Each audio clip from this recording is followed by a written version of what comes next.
সুমি কই যাও তুমি? স্কুলে যাইতেছি। আজকে থেকে সুমির স্কুলে যাও বন্ধ।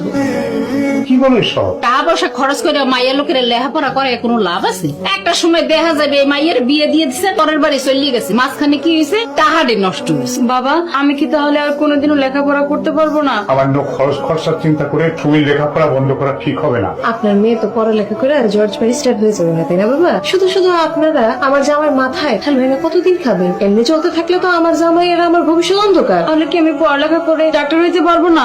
তোমার ভাই বলছে তোমার লেখাপড়ার পিছনে আর একটা টাকাও নষ্ট করবে না। আপনি কেমন বাবা? পোড়াটা বইয়া বইয়া এরকম খাইতে আছেন, খেলতে আছেন দুইজনে মিলিয়ে, টাকা যে খরচ হয় হে বোঝেন না? মোর মাইয়ের সংসারটা ধ্বংস করে দিলেন দুইজনে। দেখেন বিয়ান সাহেব, আমি ছেলের বাবা, সব সময় ছেলের মঙ্গল চাই, তার ভালো চাই। হয় কবজি কদ্দুর ভালো স্যার, খালি সুযোগ খুঁজতে থাকেন। কোন সময় পোলা এদিক ওদিক যাইবে আর আতাইয়া টাকা চুরি করবেন। আপনি নিছেন একটা লোভী বাবা। চুপ, একদম বাজে কথা বলবেন না। আমি কখনো লোভী বাবা না। কি ব্যাপার? আপনার আমি ঘর মুছতে বললাম, ঝুল